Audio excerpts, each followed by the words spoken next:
Okay, good morning, good afternoon, and good evening to everyone, or good day to everyone. So, this is a video recorded presentation. Okay, so how are you today? Okay, so are you safe? Okay, so we are going to do the distance learning or online learning. Ayan. Okay, so let me start my presentation, but before we're going to start our topic today, let's have a recap. So, ano yung topic natin last time? So, we discussed about the different performance in music and arts. We have the theater arts, folk dance, arts and craft, traditional arts, and festival dance. Okay, so now we're going to jump to a new topic in physical education and health. Again, in physical education and health. So if you are taking notes, okay, if you are taking notes, ayan, so isulat nyo dyan, taking notes, and even the day-to-day. Okay, so today we are going to discuss the different problems faced by you or adolescents like you. Ayan, so let me start with the questions. Ano nga ba yung problema natin ngayon? Ngayong araw na to at from the previous 3 weeks sa ating lipunan. So we have here the bagyo, different kinds of bagyo from Christine, Leo, Marce, ayan, to Ophel, ayan. So sana let's pray together na mawala na yung mga bagyo nito.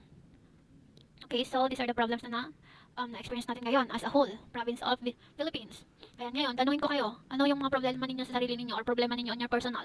Ano yung mga problema ninyo? Maybe yung iba sa inyo is problema nila yung mga hindi pa nakaligo sa inyo kasi malamig daw yung tubig. Ayan, problema ninyo yung internet ninyo, problema ninyo yung pang-load ninyo, problema ninyo yung mga activities and assignments ninyo na hindi nyo pa nagagawa. Natambak-tambak na kasi hindi nyo pa ginagawa. Kaya simulan nyo nang gawin. One by one, smoothly, and ayan, surely, basta matapos ninyo.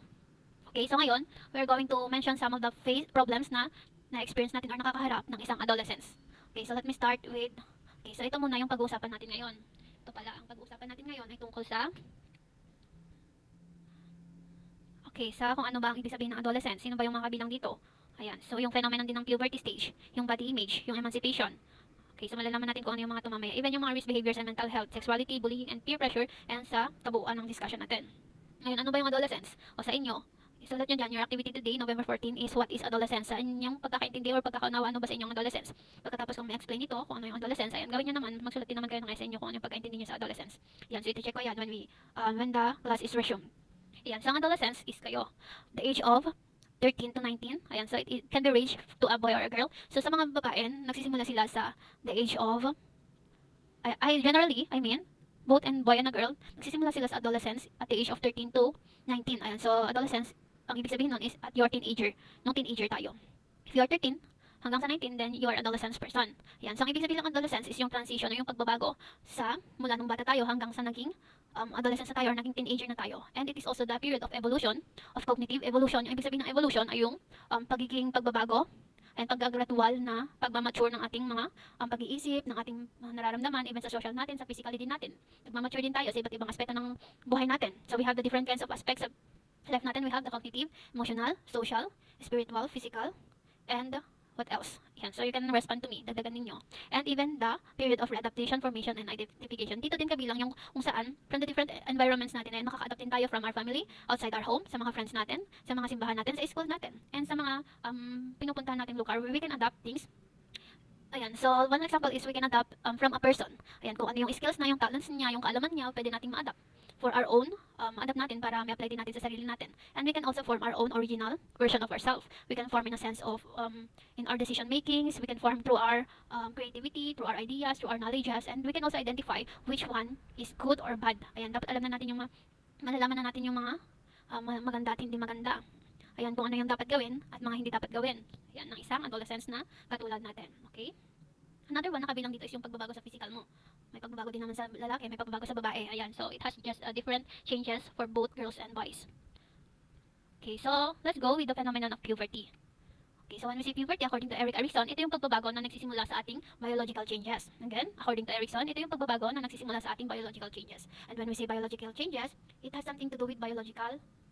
Ayan, itong katawan natin, itong physical na pagbabago natin. Kasi ang ibig sabihin ng bio is life. Ayan, and even yung pagbabago kung paano natin tingnan yung sarili natin as individual and as with other people. Ayan, kung saan nakakatulong ito sa ating lifespan, sa ating buhay all throughout our lives. Ayan, so puberty to is it can marks morphological and physiological changes. When we say physiological, it is our physical aspect. Ayan, so later on we can see kung ano yung pagbabago sa katawan ng babae at sa lalaki. And even sa pagbabago rin sa sexual characteristics natin. And, ayan, so, one tip for a puberty stage is that girls can experience menstruation. Ayan, so sino sa inyo yung naka-experience na ng first menstruation niya? Ayan, sa mga girls ha, ewan ko lang sa mga boys, yung first menstruation siguro ng mga boys is yung natuli na sila, nagkaroon na sila ng circumcision, nung nagpatuli na sila. Ayan, and for boys naman, ayan, so they can change through their vocal, ayan, yung voice nila, from maliit hanggang sa lumaki na yung bumubuo na yung mga voice nila. Ayan, from Greenman, yung boses ni Greenman from Baguio City, ayan. Ayan, so napakatining, from that na tining, naging, ayan na, malaki na yung boses niya, naging hook na, hook from America, ayan. So it can be also a physical changes during the puberty stage. And during this stage 2, ayan, for girls, they begin the puberty stage at the age of 8 to 13. Ayan. Again, for girls, they begin their puberty stage at the age of 18 and 13. Ayan, so magkakaroon sila ng pagbabago sa mga ang paglaki ng kanilang mga breast buds or boobs. Ayan. Paglaki ng kanilang mga muscles for boys. Ayan. So for boys naman, nagbabago yung katawan nila at the age of 9 and 14. Ayan. So ibig sabihin, mas mas maagang nagmamature ang mga babae kaysa sa mga lalaki. And sa lalaki, ayan, so nagbabago din yung size ng testicles nila or sa, ayan, so quote on arc and unquote, ayan, sa mga lalaki nagbabago yung mga balls nila. Ayan, so dito din yung variation kung saan yung puberty stage ninyo as a boy and a girl, as an adolescence, ayan, nagbabago rin sa iba't ibang aspeto ng buhay ninyo. Ayan, hindi lang siya sa physically. And in addition sa girls and boys, ayan, so both girls and boys can have a physical changes through their pagkakaroon ng pagkakaroon ng rapid growth hair, development of pubic hair, ayan, pagkakaroon din ng increase of oiliness of the skin, ayan, yan, magkakaroon na kayo ng mga pimples, even sa body odor, sa breast enlargement for girls, and even sa testicular volume ng mga boys. Ayan, so, ibig sabihin, ito yung panlabas na pagbabago ng both girls and boys na nakakatulong, or it is important for them to have a maturation stage. Okay, so we start from the puberty stage. Yan na yung maturation stage or your puberty stage. Okay, so let's go naman with the image. Ano nga ba yung relation ng image sa adolescence? Ayan. So, ito naman yung pagbabago sa body image natin. Ito yung maturity or development through the body image that we can see to ourselves. Ayan, so ito naman din yung perception natin sa sarili natin or sa pagkakilala natin sa mga sarili natin and even sa pagkakaintindi natin kung bakit nga ba lumalaki tayo. Ayan. And even sa mga pagkakaroon natin ng mga self-esteem and body image. It has something to do with our body. And of course, body image can affect to our mental self-esteem and even yung satisfaction natin or acceptance natin for being a adolescence. And kabilang na dito yung pagkakaroon natin ng emotional because of our body image. Ayan. So, because of having, like for example, yung body image ko ngayon is mataba ako, for example ha. Ayan. And then napanood ko si Ivana Alawi na napaka-sexy. Ayan. So, Ivana Alawi is my ideal body or my dream body. Ayan. So, paano nga ba nakaka-influence yung ideal body natin in the body image sa atin? Ayan. Through the peer groups and social networks. Paano yung peer groups? Ayan. Pag nakita mo yung mga friends mo, tumataba ka, or pumapayat ka, it can be vice versa. But tapos, parang, let's say, kinakansyawan ka nila dahil tumataba ka or pumapayat ka, ayun. It can be a peer pressure too sa body image mo. And even sa social networks, kaya gaya ng sinabi ko kanina, yung napapanood natin sa Facebook, sa TikTok, and different kinds of social media that can inject or pollute sa mind natin. Ayan. So, tingin natin wala na tayo, iiwan na tayo kung ano yung tinitignan natin sa sarili natin. Okay, so it can emphasizes the thinness in a woman and strength in the man. Ayan. Kung gaano kapayat yung isang babae. But then for now, ayan, so uso na din ngayon yung chubby is the new sexy. Ayan. And for me, ayan, so advice ko lang din sa inyo that whatever your, ano man yung different kinds of shapes ninyo or natin is that we should accept ourselves, love ourselves. Ayan, then wala namang masama if we can improve ourselves. Again, wala namang masama if we can improve ourselves. It is mas maganda pa ngayon, good thing pa ngayon para sa atin if we are something like na-influensyahan tayo sa mga social media, but then in a good way na na-influensyahan tayo para ma-improve yung sarili natin or para ma-develop pa natin yung sarili natin, that is a good thing. But then if you are na-influensyahan ka na ng social media because in a way na nagiging obsessive ka na sa sarili mo, nasasobrahan mo na yung ginagawa mo sa sarili mo, to the fact na you should have to improve yourself lang. Ayan, to the fact na you have your own identity, you have your own originality. Ayan yan, and you also have your own beauty. And ang importante dito is yung kalooban mo. At wala kang sinasaktan tao. And of course, this is adolescence wherein they exclude from their idealized standards. Ayan, nakikiuso ka na rin sa standards ng society, which is not good kasi dapat you prefer for yourself na this is my standard, this is me. I have my own. Ayan, so dapat mas kilalanin mo pa yung sarili mo. Ayan, mas pahalagan mo yung sarili mo or make it yourself worth it. Ayan, so gawin mo yung mga dreams mo, careers mo, ginagawa mo para sa sarili mo. It is for your own. Ayan, so one advice ko sa inyo is that you do things for yourself and not for others, not to please other people. Ayan. And it is the restricting of the self-floating. Noon, pumayat ka, ngayon tumaba ka. Ayan, so it has something to do with the pressure and insecurities na mararamdaman mo. Though it is valid naman, it is hindi mo naman dapat ina-neglect yung mga yun. But then you have to do something para sa sarili mo kasi everyday naman we have this hope and we are given a chance, we are given a hope para ma-improve natin yung sarili natin. Hindi lang sa physical natin, but then in all aspects sa buhay natin. Even sa pagsasalita natin, sa lahat-lahat na. Ayan. Even sa development natin, sa character natin. Ayan. It is called the character development. Okay, so it is also with the restrictive diets, excessive physical exercise, and even alcohol drug consumptions that we should avoid and we should have to neglect alcohol consumption. Ayan, so these are the different kinds of a eating disorder. So the first one is anorexia, wherein isa kang payat pero ang tingin mo sa sarili mo ay mataba ka. Ayan, so dahil sa tingin mo yung sarili mo ay mataba ka, ayan, so imbes na kumain ka ng tama, kumakain ka na ng less than of what you should eat. Ayan, so ayan, in short, ang anorexia ay yung payat ka sa sarili. Payat ka naman talaga pero ang tingin mo sa sarili mo ay mataba ka kaya kumakain ka ng less food.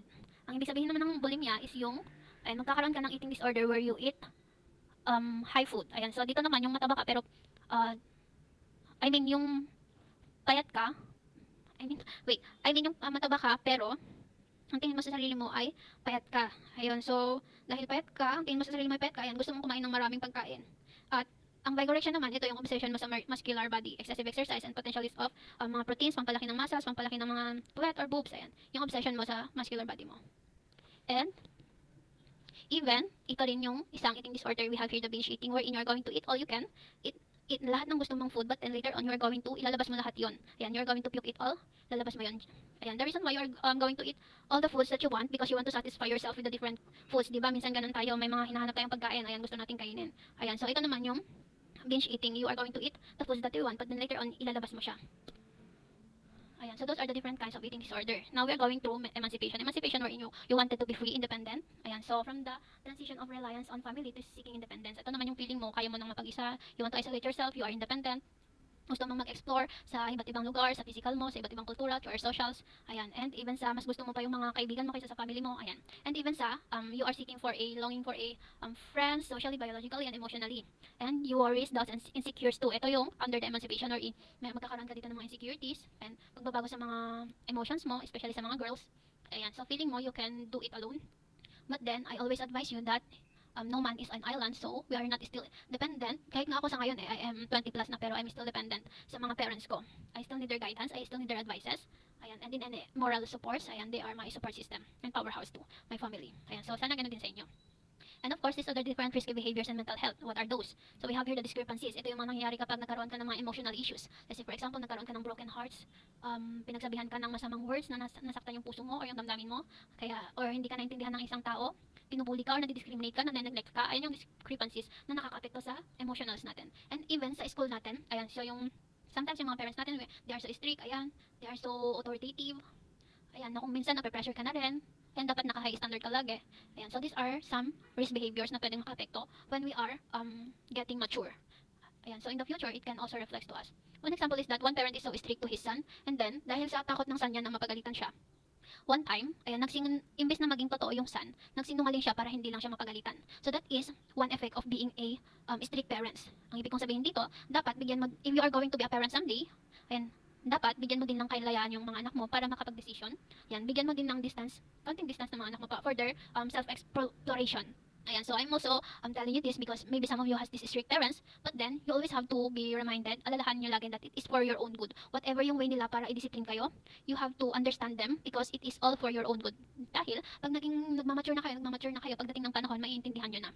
Ayan, so ang maganda dyan is they all support you. Ayan, they show their love, their guidance as a parent sa inyo.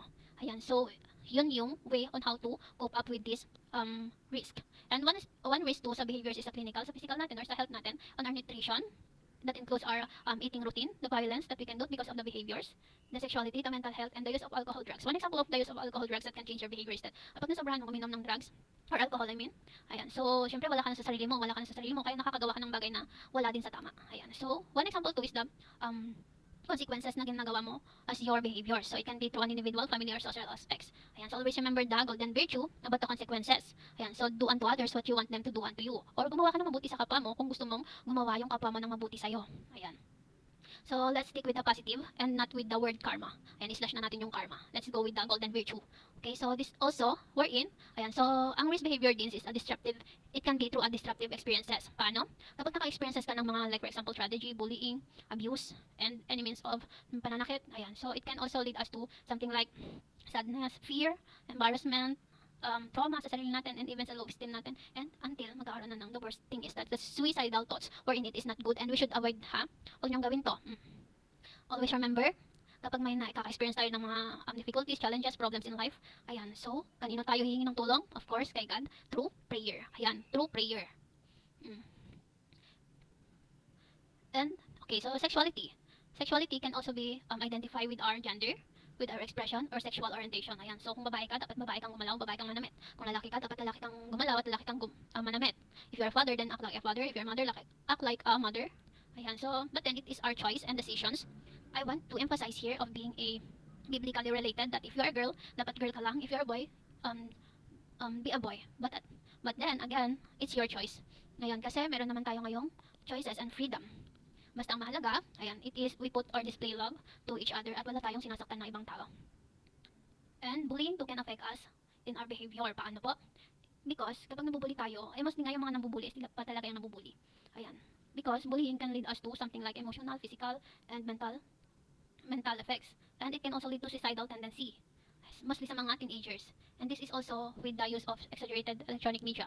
Ayan, so bullying too can be identified through a verbal, virtual, or physical aggression. Verbal in a sense na yung nasasaktan ka na dahil sa mga pananalita or mga sinasabi sa'yo na masasakit na salita. Virtual, when we say virtual, sa mga napapanood natin sa mga social media, different kinds of social media or online. Physical, in a sense na nasasaktan ka na physically, ayan, pinabatukan ka na, pinapalo ka, pinakadal ka, ganon. It is considered a bullying, and it is repeated, hindi lang siya once but then repeated na nasasaktan ka na or against na sa kalooban mo. And even sa mga social context, sa schools and universities, and even sa families. Ayan, so walang sinisinto ang bullying. So we have here the anti-bullying, di ba? Okay, so we also have wherein the teenagers can have this low esteem because of bullying. Ayan, so imbes na maging self-confident sila, ayan, bumaba na yung self-esteem nila, imbes na ma-express nila yung sarili nila, ayan, hindi na lang nila i-express kasi they thought that other people could bully them again. Which is not good, ha? Don't be a bully and mag-bully ng kapwa natin. Sabi ko nga, the golden virtue. Okay, so bullying too can affect young person's emotional stage in extent of a tragic solution, such as a suicide. In Jesus' name naman yan. Okay, so let's review. And also one is the peer pressure, kung saan nape-pressure na tayo sa mga sinasabi ng ibang tao, sa idea ng ibang tao, sa standard ng ibang tao. Ayan, though we should not live to please other people. We should live for ourselves and for our own purpose sa buhay natin. But then nakaka-apekto ang peer pressure sa mental health natin, sa peace natin, sa emotional natin. Ayan, paano nga ba? Ayan, nape-pressure na rin tayo sa mga sinasabi ng ibang tao, sa magulang natin minsan. But then, we have to understand that dapat, if we are pressured, ang gawin na lang natin is that we can improve ourselves for ourselves and not for other people. Okay? Ayan.